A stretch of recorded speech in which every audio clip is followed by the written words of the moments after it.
نہ میں وہابی نہ میں بابی، میں ہوں مسلم علمی کتابی، نہ میں وہابی نہ میں بابی، میں ہوں مسلم علمی کتابی، نہ میں وہابی نہ میں بابی، میں ہوں مسلم علمی کتابی۔ جی بسم اللہ الرحمن الرحیم۔ جی علی بھائی، سب سے پہلے ایک بھائی آئے تھے، وہ پوچھ رہے تھے کہ معصوم کے ہوتے ہوئے غیر معصوم کی خلافت ہم کیوں کریں؟ ہاں جی، میں سمجھ گیا تھا۔ انہیں بتایا، میں نے اس پہ ایک تفصیلی ویڈیو ریکارڈ کروائی ہے، نبی صلی اللہ علیہ وآلہ وسلم کا، رسول اللہ صلی اللہ علیہ وآلہ وسلم کا خلیفہ کون۔ وہ اگر آپ ویڈیو دیکھ لیں تو آپ کو یہ کلیئر ہو جائے گا کہ نبی صلی اللہ علیہ وآلہ وسلم کا خلیفہ اس دنیا پہ قرآن ہے۔ اس کی وجہ یہ ہے کہ خلیفہ ایسا ہونا چاہیے جس کا سٹیٹس کچھ عرصے کے بعد وہی نہ ہو جائے جو خود نبی علیہ السلام کا تھا۔ اگر کوئی شخص خلیفہ ہو تو الٹیمیٹلی اسے بھی موت آنی ہے۔ شیعہ کے ہاں جو 12 اماموں کا کنسیپٹ آیا، وہ بھی دیکھ لیں پچھلے 1000 سال سے، تو وہ بھی اماموں سے محروم ہے 1200 سال سے، کیونکہ وہ کہتے ہیں کہ 12ویں امام غیابت میں چلے گئے، تو 1200 سال سے بغیر امام کے تو وہ بھی وقت گزار رہے ہیں۔ لیکن اصل امام جو ہے امت کے لیے، جو نبی علیہ السلام نے امت کے لیے چھوڑا، غدیر خم پہ بھی، حجۃ الوداع پہ بھی، وہ قرآن ہے۔ قرآن و سنت اور اہل البیت کے ساتھ اس نے سلوک کرنا ہے، جو غدیر خم پہ فرمایا۔ تو ہمارے نزدیک قرآن و سنت کے دلائل کی روشنی میں خلیفۃ الرسول جو ہے وہ قرآن پاک ہے۔ حضرت ابوبکر صدیق رضی اللہ تعالیٰ عنہ جو خلیفۃ الرسول ہیں، وہ پولیٹیکل خلیفہ ہیں صحابہ کے اجماع سے۔ نبی علیہ السلام نے اپنا وصی کسی کو نہیں بنایا سوائے قرآن کے۔ آپ کی پوری وصیت قرآن کے گرد ہے۔ تو باقی جو معصومیت کا کنسیپٹ لیا جاتا ہے، دیکھیں نبی علیہ السلام کے بعد ختم نبوت کی برکت سے اب ہم کسی بھی انسان کے بارے میں یہ کلیم نہیں کر سکتے کہ اس کا فیصلہ 100% ٹھیک ہوگا یا اس کے فیصلے کو وحی کی تائید حاصل ہوگی۔ اماموں کو تو چھوڑ دیں، انبیاء سے تو بڑھ کے کوئی نہیں ہوتا نا۔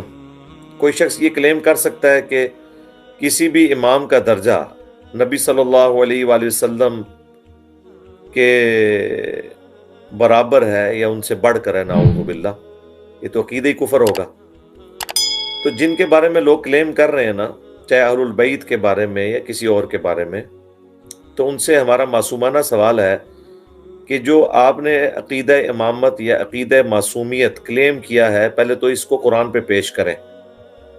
قرآن کی روح سے تو وہ عقیدہ معصومیت جو سنی اور شیعہ دونوں کے ہاں پایا جاتا ہے بالعموم، جوہلا کے اندر، علماء کی میں بات نہیں کر رہا، وہ تو صراحتاً قرآن کے خلاف ہے۔ کیا قرآن پاک میں حضرت موسیٰ علیہ السلام کی غلطی کا ذکر نہیں ہوا؟ انہوں نے اللہ سے معافی نہیں مانگی جو ان سے بندہ مر گیا تھا ایک قبطی ایک لڑائی کے دوران؟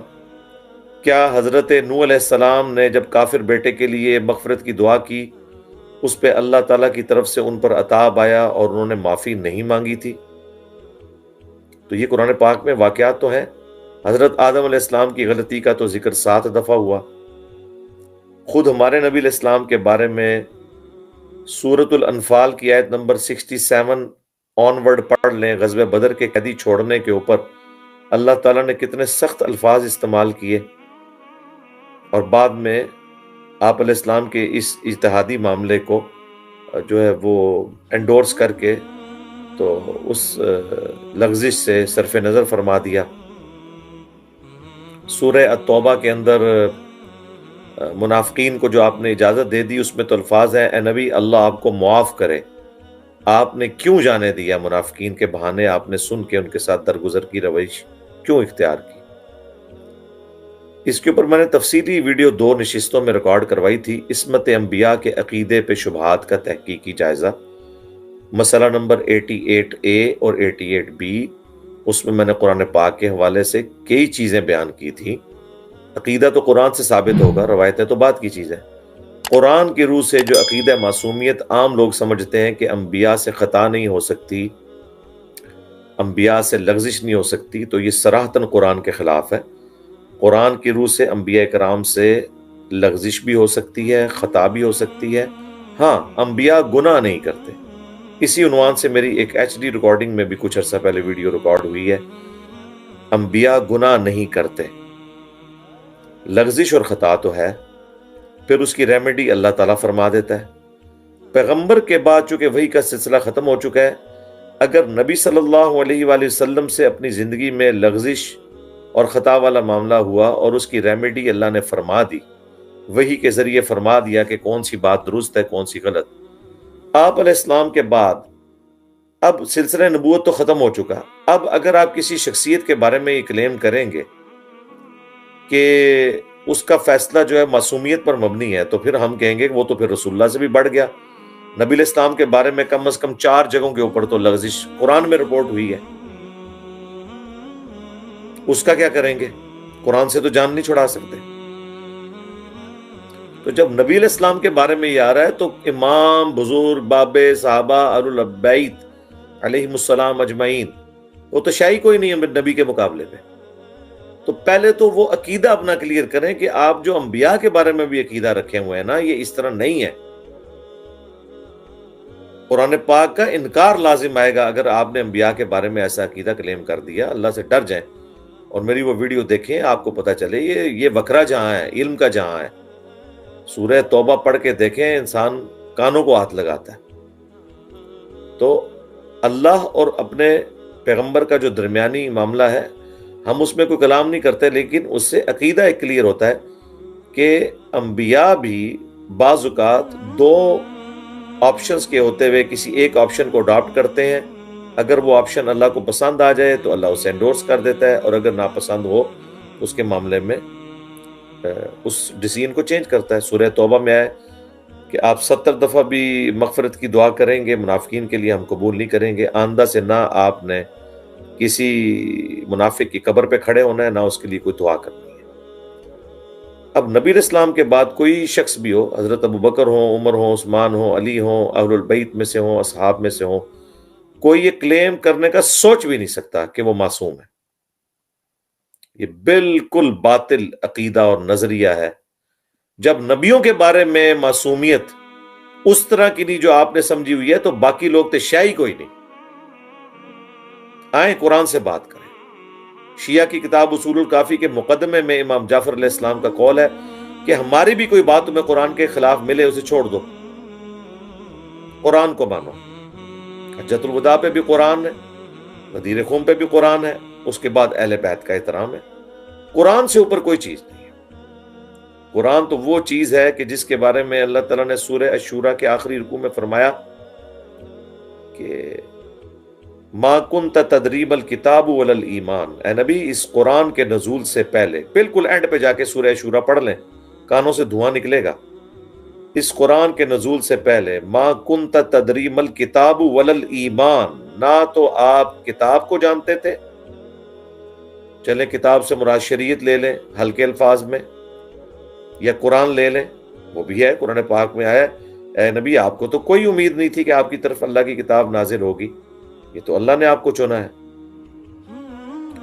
سورہ شورى میں یہ آیا ما کنت تدری ما الکتاب ولا الایمان، نہ آپ قرآن کے نزول سے پہلے کتاب سے واقف تھے اور نہ ایمان کی تفصیلات سے، بلکہ اللہ نے اس نور کے ذریعے، قرآن کے ذریعے اپنے بندوں میں سے جسے چاہتا ہے وہ چن لیتا ہے اپنے وحی کے لیے. اور پھر فرمایا وَإِنَّكَ لَتَهْدِي إِلَىٰ صِرَاطٍ مُسْتَقِيمٍ، اور بے شک اب آپ بھی بالضرور لوگوں کو سیدھے راستے کی طرف رہنمائی کرتے ہیں.